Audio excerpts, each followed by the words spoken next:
বাঁচা এখান থেকে। আর মিয়ানি তার চুল দিয়ে এটা উঠালো, কিন্তু চুল দিয়ে উঠানোর সঙ্গে মিয়ানিও উড়ে গেল।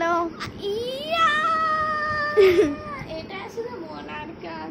তখন মিয়ানি অনেক বড় একটা ইসলাম শিক্ষার বই পেল আর সেটা রেখে দিল।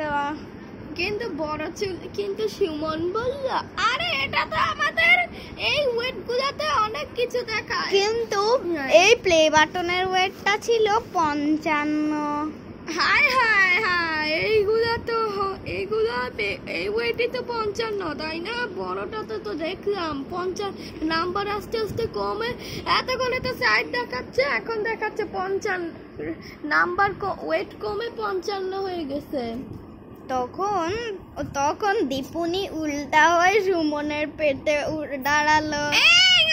আমাকে ছেড়ে দাও। অমনি সুমন এমন করলো আর দীপুনি উড়ে গেল। আর সুমনকে বকা দিয়ে বললো, এই তুই আমারে উড়াই দিলি কেন? এই কথা বলে রাগ হয় সুমনকে উড়িয়ে দিল। আর সুমন উড়ে গিয়ে পানিতে গিয়ে পড়লো। আর সেখানে বীণাকে দেখতে পেল। আর বীণা যেই সুমনকে ধরতে গেল অমনি সুমন তাড়াতাড়ি পানি থেকে উঠে গেল।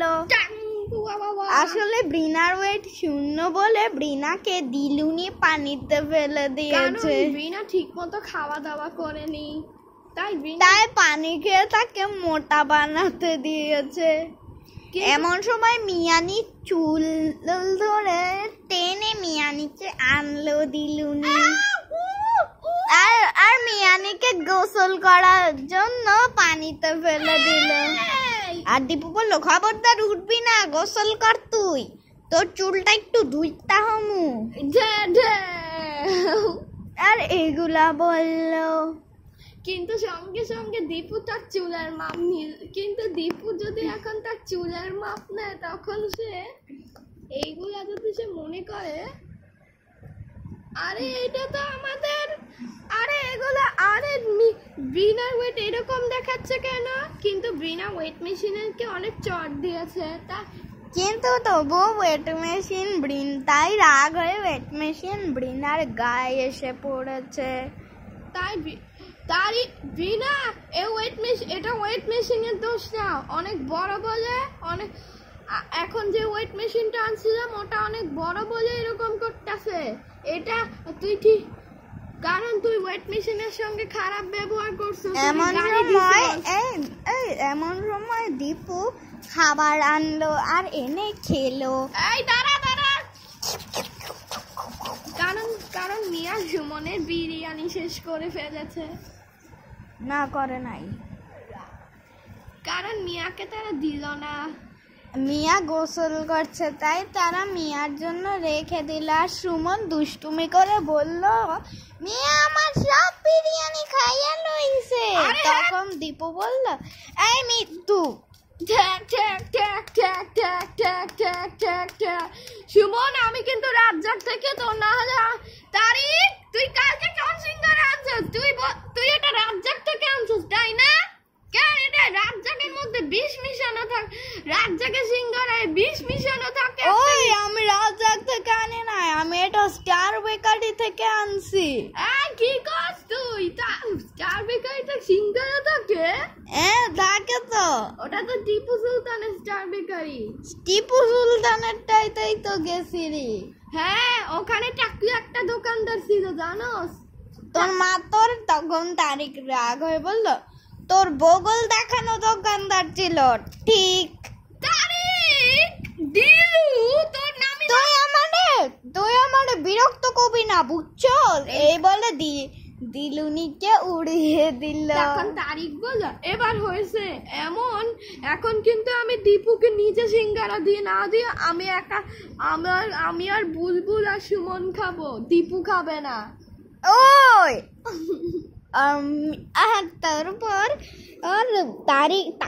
তাকির ইউটিউব হাতে নিল। অমনি সে করলো কি, অমনি সে ইউটিউবের এই লেখাটা পড়লো, এখানে লেখাটা পড়া যায় না, কিন্তু এখানে একটা বানান ভুল। দাঁড়াও, আমার তো বানানটা ঠিক করে দিতে হবে। এই কথা বলে তাকিরা কাঠ নিল। তাক আমি পরে ঠিক করব, এরপরে এর ভিডিওতে ঠিক করব। এখানে এই বানানটা ভুল লেখা। হ্যাঁ, তুই দীপুরে এভাবে ফেলছস কেন? তোমাকেও ফেলবো। আর রাগ হয় বুলবুলকে ফেলে দিল। সরি, আমিও দীপুকে এভাবে মাফ করতে পারবো না। এই কথা বলে দীপুকে রাখতে দিল। আব্বা, তুমি রাখতে দিল কেন? এই কথা বলে দিলুনে হাত উঁচু করে বুলবুলের চোখ থেকে চশমা তুলে নিল। তুই কত বড় চাপ, তুই তার বাবার চশমা নিয়ে।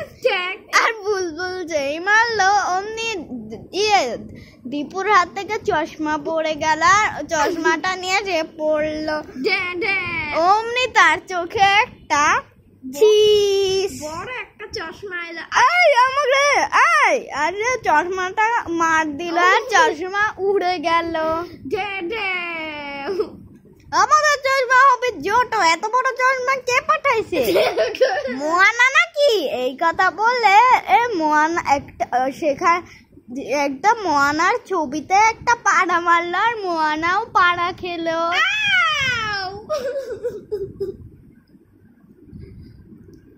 কিন্তু একটু পরে সুমনের গায়ের মধ্যে বুলবুল পা ঢুকালো। আর পা ঢুকিয়ে তাকে নিয়ে ট্রেন চলালো। আমাকে তুমি উড়িয়ে দিলে কেন? তুই আরেকবার কত বড় সাহস, তুই তোর দাদার সাথে অমন করছে। এই কথা বলে সুমনকে তারিখ মার দিল। এমন সময় মিয়ানি এই গোসল করে উপরে উঠবে, আর উপরে উঠলো। আর মিয়ানি বিরিয়ানি খেলো। আর খাওয়া শেষ করে দেখতে যে দীপু মাটিতে পড়ে রয়েছে। আর দীপুনির গায়ে সে চুল পড়লো, আর চুলটা দীপুনি ভুল করে খেলো। এখন আমি তোর চুল খাবো। আরে মিয়ার চুল ও দীপুর মুখে এসে পড়েছে, আর দীপু ওটা খেয়ে ফেলেছে ভুল করে। আর মিয়া দিলুনিকে ভেঙ্গালো। এই আপুনজেল, তখন দিলুনি বলল, আমি অফিস যাব।